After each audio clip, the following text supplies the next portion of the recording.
This episode of Another Great Day is brought to you by Caesar, Czar, Salad, Haircuts. Whatever around the script you're going to read, isn't it? It's so true.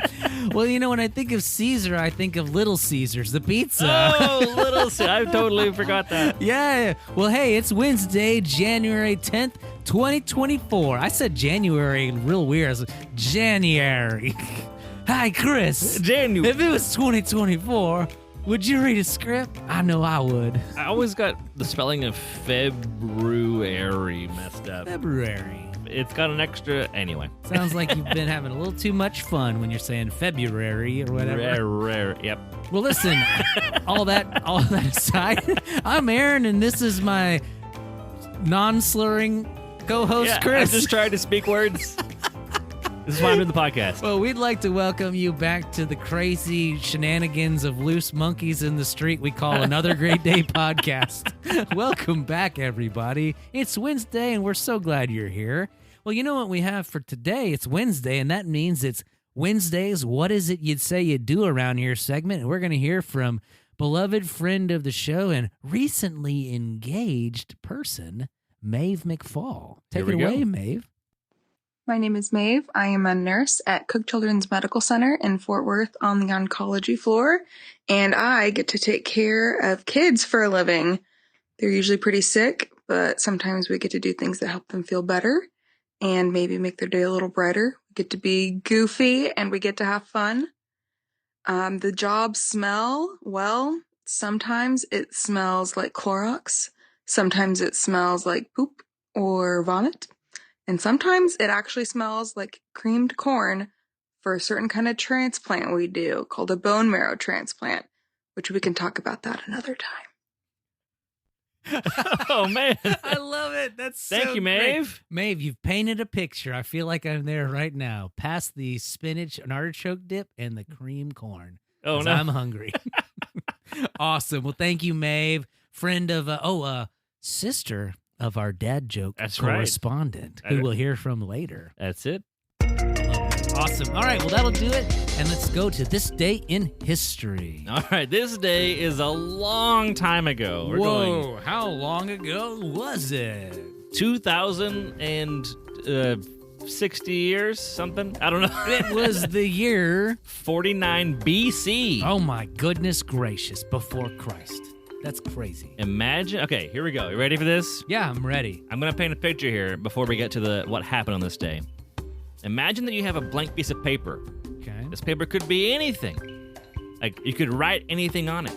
It could be the first page of a novel or a comic book story. It could be a painting.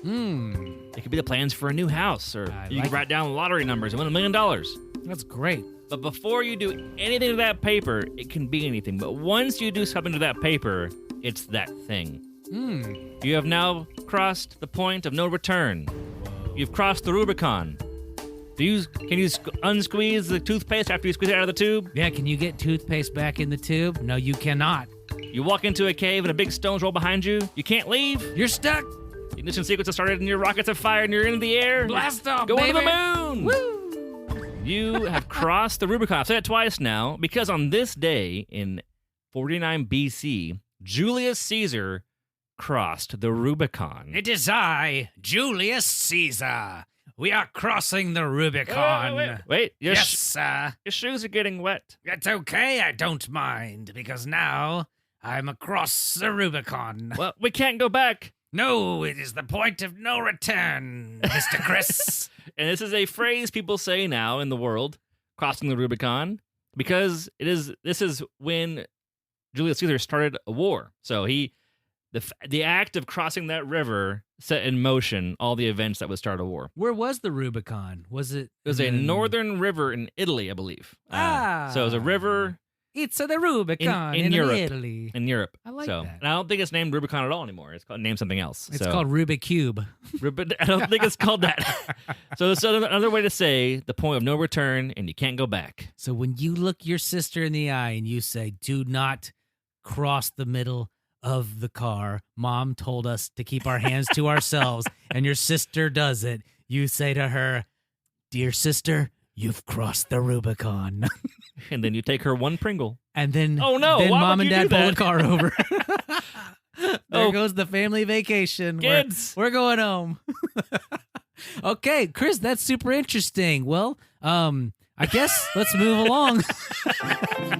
How do you like that professional segue there, Chris? We can segue like the best of them. All right, today's question of the day is, have you ever crossed the Rubicon? Have you ever reached the point of no return? That's right. Whoa. I know. You preheated the oven to 450. Man, it is intense.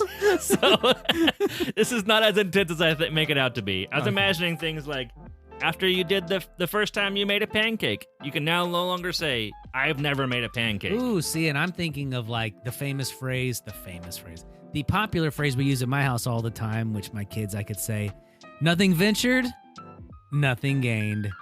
You know, So- you got to try new things, which is passing the Rubicon. Yeah. So I, over a year ago, I put a song on Spotify, and I can now say that I am a musical artist on Spotify. Whoa. But before that, I couldn't. I passed a point of hitting click on a web page. That's true. Making it real, that I can't go back now. The internet is now, and the world can track and see that I have done that. Oh, man, that's awesome. There's no way for me to take that back at this point. The Rubicon I hope to pass this year is running a marathon. Ooh! I do hope. I ran 9 miles yesterday. Wow. And I'm hoping to get 26 in at some point, and then I can say that I've passed the Rubicon. At that There you point. go.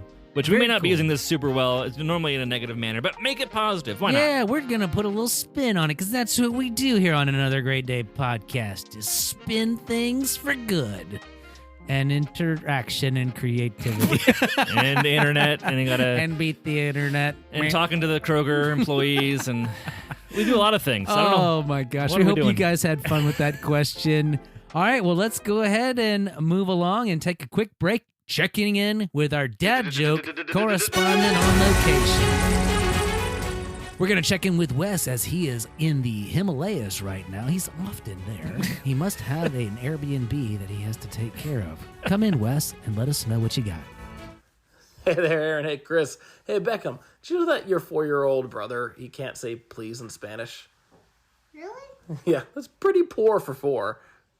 Poor for 4, poor for 4. I don't understand. Have another great day. What? I don't know what's better, the joke or Beckham's response. Yeah. That Awesome. happened. Listen, por favor, we shall move into the word of wisdom. La palabra de wisdom. Okay, well, if you've been with us this week or this year, you know that we've been walking through the book of Proverbs. And today is no different. We are going to be in Proverbs chapter 26, verses 18 and 19. Take it away, Chris. All right. The NLT says, just as damaging as a madman shooting a deadly weapon is someone who lies to a friend and then says, I was only joking. Whoa, man, these are some great proverbs this week, Chris. Oof. The Amplified says, like a madman who throws firebrands, arrows, and death, so is the man who deceives his neighbor, acquaintance, or friend, and then says, was I not joking? So you're out there purposely doing damage, and then you try to trick people by saying you were just kidding. I was just kidding. Yikes. For those of us who try to be funny a lot, this is one of those flashing yellow lights as you approach the intersection. That's right. Yeah, you got to Warning. Danger, Will Robinson. keep kindness and truth somewhere in there at the very least. Boy, that's a good proverb. Well, thank you, Proverbs, and thank you, Chris. Let's hit that music and call it a day. What do you say? Let's do it. All right. Our mission here on Another Great Day podcast is to encourage interaction, creativity, conversation, and crossing the Rubicon. Thank you for tuning in. If you enjoy this podcast, you should cross the Rubicon of rating and reviewing it. Do it. And maybe the Rubicon of sharing it on social media. Oh, we've used the word so much. You Yep. know it now. All right, well, cool. We appreciate you listening. We're glad you're here. And most importantly, we hope you make it another Great Day. Rubicon Day. We'll see you tomorrow.